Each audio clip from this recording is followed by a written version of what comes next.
শুধুমাত্র 14,999 টাকায় Redmi 10 2022 এই স্মার্টফোনটা অফিসিয়াল ভাবে বাংলাদেশে পাওয়া যায়। যেহেতু বাংলাদেশের কারখানায় ফোনটাকে তৈরি করা হয়েছে, তাই Xiaomi এত কম প্রাইসে আমাদেরকে এই ফোনটা অফার করছে।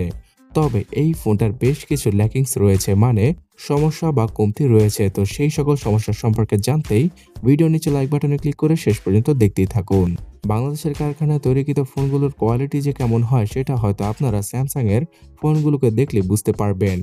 ম্যাক্সিমাম স্যামসাং এর ফোনগুলোতে ডিসপ্লে জনিত ইস্যু রয়েছে। এছাড়া নেটওয়ার্ক কানেক্টিভিটির দিক দিয়ে স্যামসাং এর এম সিরিজের যে ফোনগুলো বাংলাদেশে তৈরি করা হয় সেই ফোনগুলোতে বড় আকৃতির প্রবলেম রয়েছে।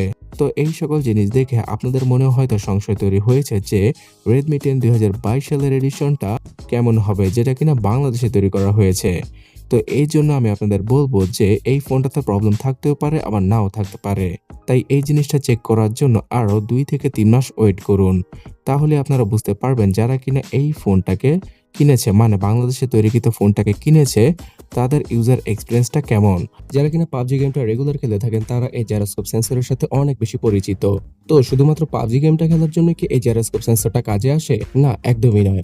আপনি 360 ভিডিও দেখবেন, বিয়ার বক্সে ভিডিও দেখবেন, অথবা ফোনের ক্যামেরা দিয়ে ভিডিও শুট করার সময় স্টেবল ভিডিও পাবেন, সবগুলোই এই জাইরোস্কোপ সেন্সর দ্বারাই পসিবল। সো Redmi 10 স্মার্টফোনে জাইরোস্কোপ সেন্সর না থাকলেও অ্যাক্সেলেরোমিটার সেন্সরটা রয়েছে, যেটা কিনা ভার্চুয়াল জাইরোর মতো কাজ করবে। তবে অরিজিনাল জাইরোর মতো পুরো 360 ভাবে আপনার ফোনের দিক নির্দেশনা দিতে পারবে না এই সেন্সরটা। এই ফোনটা দ্বারা 4K ভিডিও রেকর্ডিং করতেই পারবেন না। এর একমাত্র রিজন হচ্ছে গিয়ে সেই মিডিয়াটেকের G88 প্রসেসর, যেটা কিনা শুধুমাত্র 1080p রেজলিউশনের ভিডিওগুলো শুট করার জন্য ক্যাপেবল। আর যদি 1080p রেজলিউশনে ভিডিও রেকর্ড করে আপনারা সুখী থাকেন, তারপরও আপনাদের জন্য একটা ব্যাড নিউজ রয়েছে। বিকজ এই স্মার্টফোনটাতে জাইরো সেন্সর না থাকায় ইআইএসটাও পাবেন না। আর ইআইএস অর্থাৎ ইলেকট্রনিক ইমেজ স্টেবিলাইজেশন, এই জিনিসটা না থাকার কারণে যখন কিনা ভিডিও শুট করবেন, সেটা 1080p হোক অথবা 720p হোক, মানে হলো গিয়ে এইচডি অথবা ফুল এইচডি হোক, সেখানে আপনারা কোনো প্রকার স্টেবিলাইজেশন পাবেন না। যার জন্য কিনা ভিডিও শুট করার সময় অনেক বেশি শেকিনেস পাওয়া যাবে ভিডিও ফুটেজে, মনে হবে যে পৃথিবীটা অনেক বেশি নড়াচড়া করছে। তার সাথে আরো একটা কথা, ফুল এইচডি রেজলিউশনের 60 fps এর আউটপুটটাও পাওয়া যাবে না এই ফোনটা থেকে। শুধুমাত্র 30 fps এর সাথে সন্তুষ্ট থাকতে হবে আপনাকে। যদি 60 fps এর আউটপুটটা পাওয়া যেত তাহলে ভিডিও ফুটেজগুলো অনেকটাই মাখনের মতো হতো। তবে আপনি যদি তেমন একটা ভিডিও রেকর্ডিং না করে থাকেন আর ফোনটাকে ট্রাইপডে রেখে ভিডিও রেকর্ডিং করে থাকেন, তাহলে এই ফোনটা আপনারা নিতে পারেন। কিন্তু এই ফোনটির সেলফি ক্যামেরাটা আরো কিছুটা বেটার হতে পারত। Redmi 10 স্মার্টফোনটাতে রয়েছে 8 মেগাপিক্সেলের ডিসেন্ট কোয়ালিটির সেলফি ক্যামেরা। আর এই সেলফি ক্যামেরা দ্বারাও শুধুমাত্র ওই 1080p রেজলিউশনে 30 fps এর ভিডিওগুলো শুট করা পসিবল। সেলফি ক্যামেরার কোয়ালিটি দিনের বেলা তেমন একটা ভালো হলেও রাতের বেলা আপনারা অনেক বেশি মশা মাছির দেখা পেয়ে যাবেন, অর্থাৎ সেলফি তোলার সময় অনেক বেশি নয়েজ পাওয়া যাবে এই ফোনটার সেলফি ক্যামেরাতে।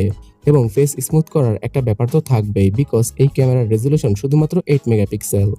আর যদি আপনি আমাকে জিজ্ঞাসা করেন যে বিল্ড কোয়ালিটির ক্ষেত্রে ফোনটা কেমন হবে, তাহলে আমি বলবো বাজেট অনুযায়ী মোটামুটি ভালো লেভেলের বিল্ড কোয়ালিটি রয়েছে এই ফোনটাতে। তাছাড়া ভিউয়ার্স, Redmi 10 অথবা প্রাইম স্মার্টফোনটা MIUI 12.5.1 অথবা 4 এর সাথে আসে। আর বর্তমানে যে সকল আপডেটগুলো এই ফোনটাতে আসছে, সেই আপডেটের মাধ্যমে ফোনটা মাখনের মতোই ইউজ করা যাচ্ছে। বাট Xiaomiর ট্র্যাক রেকর্ড যদি আমরা দেখি, তাহলে তারা আপডেটের মাধ্যমে ফোনগুলোকে নষ্টই করে ফেলে।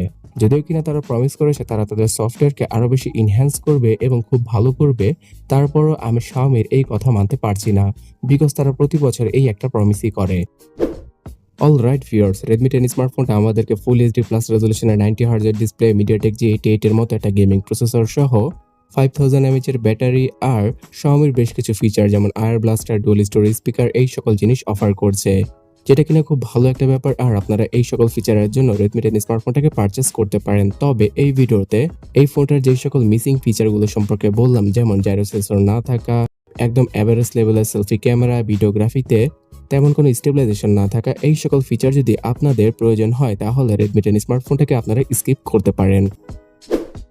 তাহলে এখন কোশ্চেন হচ্ছে গিয়ে 15 থেকে 20,000 টাকায় কোন স্মার্টফোনগুলো আপনার জন্য অফিসিয়াল ভাবে বেটার হবে আর সেই ফোনগুলোতে উক্ত ফিচারগুলো থাকবে। সেই সম্পর্কে জানতে এই ডান পাশের ভিডিওটাতে ক্লিক করুন অথবা কমেন্ট সেকশনটা চেক করুন।